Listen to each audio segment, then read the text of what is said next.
Estimados estudiantes, buen día, cordial saludo. Para esta semana vamos a trabajar el reino planta, planta en latín o vegetal. Este reino también hace parte entonces de los organismos pertenecientes al dominio Eucaria, puesto que sus organismos, todos sin excepción, presentan un núcleo en sus células. Para poder comenzar entonces reino planta, debemos preguntarnos qué es una planta. Una planta son organismos eucariotas pluricelulares, es decir, que por pequeña que sea la planta ya es un organismo pluricelular con tejidos y órganos. Los tejidos, recuerden que las células dan origen a tejidos, los tejidos dan origen a órganos y los órganos forman los sistemas. Los órganos a los que pues, está llamada la planta a tener son el tallo, la flor, el fruto, la raíz, ¿cierto? Eso que han visto en años anteriores. Son organismos autótrofos fotosintéticos. Eso quiere decir que son capaces de producir su propio alimento, pero a través de la función que le da los rayos ultravioleta del sol. Además, tienen unas paredes celulares hechas de una estructura llamada celulosa. Las plantas son descendientes de las primeras algas verdes que lograron colonizar la superficie terrestre, es decir, las plantas descienden de los organismos del reino protista, que son las algas. Recuerden que protista significa primero que todos. Entonces los primeros organismos que dan origen entonces evolutivamente a las plantas son las algas.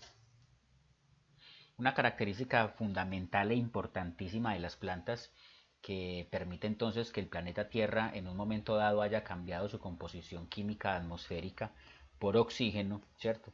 Es la producción de la fotosíntesis o también denominada función clorofílica, la cual es la conversión de materia inorgánica a materia orgánica gracias a la energía que aporta la luz solar.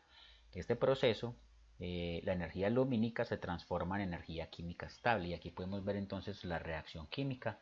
Recuerden que la planta absorbe a través de las hojas el CO2 atmosférico, a través de las raíces de la planta absorbe agua, esto es lo que se denomina también como la savia bruta, que luego por acción entonces de la luz ultravioleta, de los rayos ultravioleta o la luz solar, en las hojas, en los folios, que son unos paneles realmente, donde al interior de los cloroplastos se encuentran estas estructuras como en forma de montañitas de moneditas que se denominan tilacoides. Justamente es ahí en los tilacoides donde se da el proceso de la fotosíntesis o función clorofílica. Y por eso entonces las hojas luego en su proceso de respiración normal, intercambio de gases, liberan a la atmósfera el oxígeno necesario para las formas de vida aerobias que necesitan sobrevivir con el oxígeno atmosférico. Y además producen esta sustancia C6H12O6, que es la glucosa, que le va a permitir entonces nutrirse a la propia planta, pero además proporcionarle alimento a muchas otras formas de vida, almacenado en hojas, almacenado en tallos, en frutos, en flores. Entonces la planta produce esa sustancia y es por eso que luego este producto de la reacción se denomina también savia elaborada. Si miramos la hoja por el envés, por detrás, vamos a ver, vistas al microscopio, se van a ver estas células, estas estructuras realmente importantes para toda planta. Estas estructuras que se denominan los estomas son las que permiten hacer el intercambio gaseoso. Es decir, es por donde sale el oxígeno y agua en forma de vapor y es por donde entra el dióxido de carbono, ¿cierto? Es por eso que las plantas son tan importantes en la regulación climática, en la regulación de la composición, en este caso pues de la atmósfera tan contaminada que tenemos, porque ellas son capaces de absorber dióxido de carbono y de ese obtener el carbono necesario para producir la glucosa y como sustancia de desecho eliminan oxígeno. Entonces de ahí la importancia entonces de la reacción de la fotosíntesis. Y aquí podemos ver entonces como un poco la anatomía de la célula. El orificio se llama el ostiolo. Estas estructuras grandes que está acá se llaman las células de guarda, que tienen núcleo y que también tienen un cloroplasto, ¿cierto? Y las demás células son células de la epidermis, que son estas grandes que estamos viendo acá. Entonces estas son las células de la epidermis, es decir, de la piel de la hoja. Otra característica de las plantas, no todas tienen tejido vascular. El tejido vascular es un tipo de tejido vegetal complejo, formado por varias clases de células y componentes que se encuentran en las plantas vasculares. ¿Quiénes son las plantas vasculares? Las plantas que contienen el tejido xilema y floema, ¿cierto? El xilema es una estructura que transporta entonces a través de la planta el agua y las sales minerales disueltas, es decir, la savia bruta. Y el floema transporta nutrientes ya elaborados por las células y por la fotosíntesis, es decir, la savia elaborada. Aquí podemos ver una imagen de un corte transversal de un tallo de la flor de besito, en el que se puede observar estas células, se denominan el xilema, y estas células un poco más grandes son el xilema, perdón, y estas son el floema. Entonces, de esta manera es posible observar que ellas tienen unos conductos, unos canales que permiten que estas sustancias fluyan a través de la planta sin que se mezclen, sin que se pueda contaminar una de la otra. Entonces, las plantas que tienen xilema y floema son plantas superiores, son plantas un poco más evolucionadas y que se van a llamar entonces plantas vasculares, que en un momento vamos a ver cómo se clasifican. Aquí las podemos ver entonces, la clasificación del reino planta. Entonces vamos a recordar que pertenecen al dominio Eucaria, el reino planta, y a su vez el reino planta se divide entonces en estos filum, en las briofitas. Es una clasificación muy sencilla. En las briofitas, como los musgos, las pteridofitas, como los helechos, las gimnospermas, como los pinos, y las angiospermas, como las plantas que conocemos productoras de flores y frutos. Estas plantas, que se denominan entonces las briofitas, son no vasculares. ¿Por qué son no vasculares? Porque ellas no poseen xilema y floema. Entonces vamos a ver un poco de este tipo de plantas. Entonces, las briofitas son las enanas del reino. Son plantas no vasculares, lo acabamos de decir, son plantas que no poseen xilema y floema por su pequeño tamaño. Entonces ellas van a transportar sustancias por difusión, es decir, una célula donde tiene sustancias más concentradas, le pasa a la otra, así sucesivamente se van pasando hasta nutrir todo el tejido, ¿cierto? Todas las estructuras que tiene estas briofitas. Unos ejemplos muy particulares son los musgos, muy común para todos, ¿cierto? Cuando hacemos salida de campo y podemos ver en las zonas frías, en las zonas muy húmedas, se ve mucho el musgo, y la hepática, que es esta otra matica que vemos acá, que también es común observarla, pero hay que tener un poquito pues como el ojo entrenado para saber que realmente esa plantica que están viendo ahí pequeñita es una hepática. Esto del musgo es su estructura reproductora. En un momento dado, en su desarrollo, esta capuchita se suelta y él libera esporas, porque son plantas que aún no han desarrollado semilla. ¿Cierto? La semilla es un invento evolutivo posterior y por ahora vienen entonces haciendo el proceso reproductivo a través de esporas. Ellas tienen reproducción sexual y asexual, las plantas en general. Vamos a ver entonces las plantas vasculares. ¿Qué son las plantas vasculares? También se denominan traqueofitas y son aquellas que sí tienen xilema y floema. Entonces, evolutivamente, las primeras plantas que desarrollan estos conductos son las pteridofitas, es decir, los helechos. Aquí podemos ver unos muy comunes, casi que en las casas de las abuelas, por lo general hay un helecho de estos que es un cuerno, y muchos otros. Este es con el que no sé si les tocó, pero que anteriormente quemaban los marranos de diciembre para quitarle los pelos, los quemaban con este tipo de lecho, pero ya pues es prohibido pues, porque pues es dañar la capa vegetal del suelo. Y no sé, también cuando ustedes dan la vuelta a la hoja de un helecho, no sé si se han dado cuenta, se le ven esas estructuras, que a veces las tías, las abuelas dicen que son hongos que le están dando a la planta, y es falso. Son las estructuras reproductoras, se llaman soros, y entonces en esos soros es donde se van a producir las esporas, porque los helechos o las pteridofitas aún todavía no han desarrollado semilla, todavía se reproducen entonces a través de esporas, y es ahí justamente en esos soros, bajo las hojas, donde se van a producir. Un tercer grupo de plantas son las gimnospermas. Spermas significa semilla y gimno significa desnudo. De ahí la gimnasia, el nombre de la gimnasia, porque anteriormente en la antigua Grecia los antiguos griegos y gimnastas pues practicaban este deporte desnudos, dado que era el culto al cuerpo.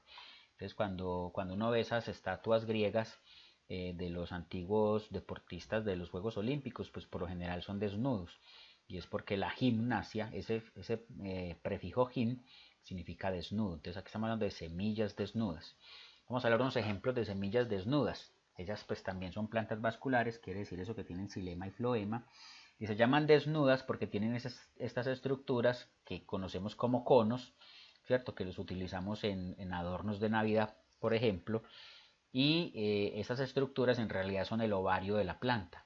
Y adentro del ovario están los óvulos. Entonces esta planta tiene un ovario que no tiene un fruto, o sea, no hay un fruto carnoso que lo cubra, por tanto es una semilla desnuda y pertenece entonces al grupo de las gimnospermas. Aquí tenemos entonces a las jícadas, a las araucarias, al pino pátula, que es este, al pino ciprés, que el conito es más redondito, a las secuoyas, que son los árboles más altos. Aquí hay muchos grupos de plantas que de hecho tenemos a nuestro alrededor también. Son plantas con troncos ya muy leñosos, por eso son utilizados en la fabricación pues, de muebles, en la fabricación de papel también. Y aquí podemos ver del pino pátula, que es este. Aquí vemos el ovario, ¿cierto? La estructura reproductora femenina y además en la planta también hay otros conos más pequeñitos que son las estructuras reproductoras masculinas. Entonces ellas empiezan en un momento dado a liberar el polen.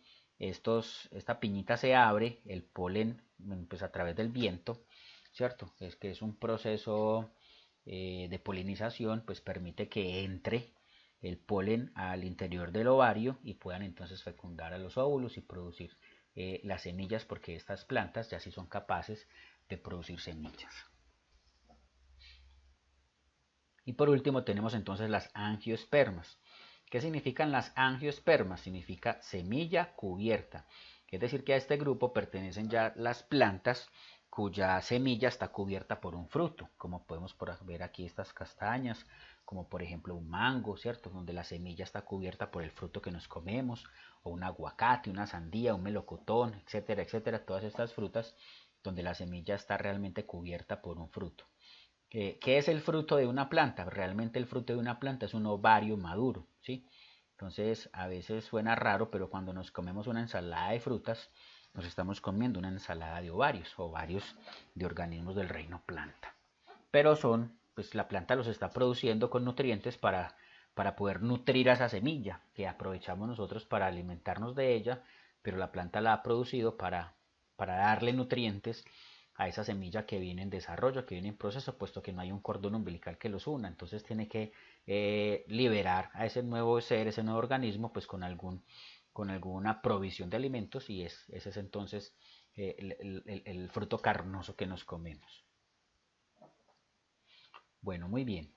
Entonces resulta que, a ver, yo entro otra vez aquí y seguimos. Aquí podemos ver entonces un resumen en imágenes de estos 4 tipos de plantas, que son entonces las briofitas. Aquí vemos el musgo, vemos que son plantas muy pequeñas, son plantas enanas, realmente no tienen tejidos verdaderos, pues no hay una raíz bien desarrollada, no hay hojas, no hay tallos, no hay frutos, ¿cierto?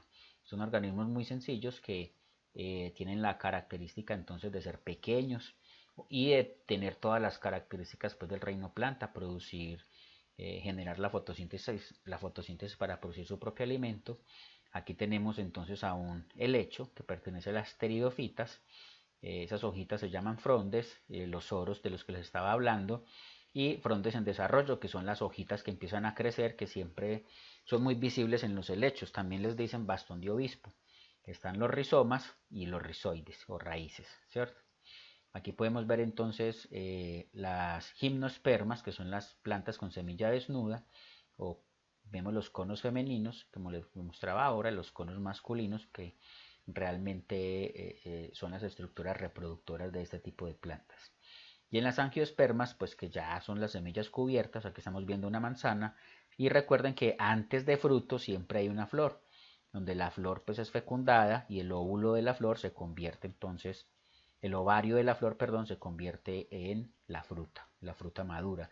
Aquí adentro del ovario hay unos óvulos que son las semillas que están al interior entonces de la fruta.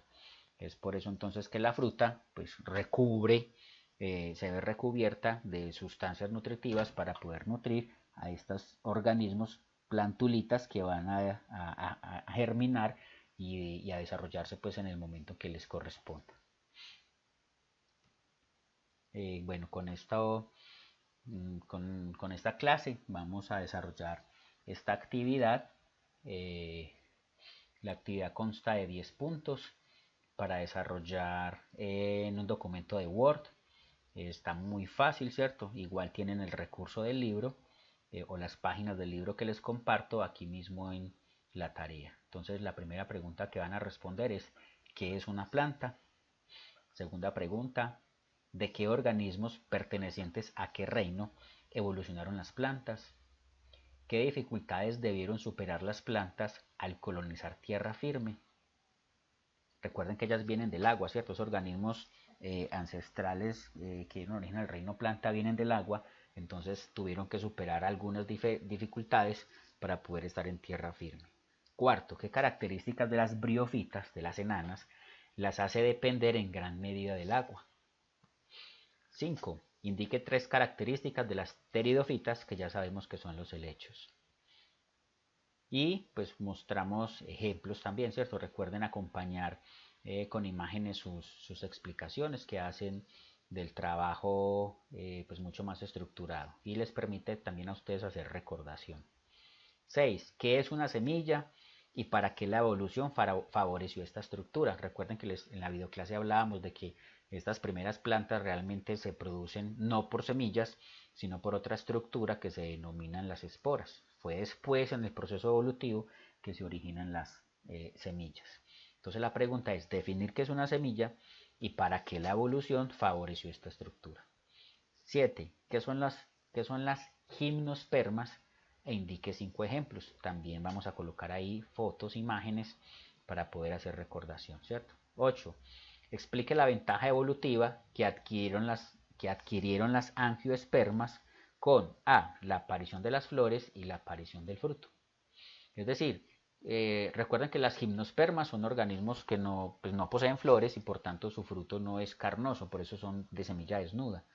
Entonces la pregunta realmente es cómo la aparición de las flores, ¿cierto? En las angiospermas y de los frutos, pues les da ventaja evolutiva. Entonces hay que explicar esas numeral A y numeral B. 9. Los siguientes son mecanismos de polinización de las plantas con flor.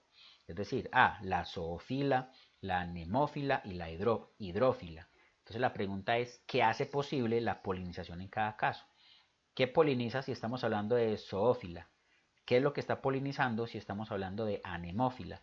¿Y qué es lo que está polinizando si estamos hablando de hidrófila?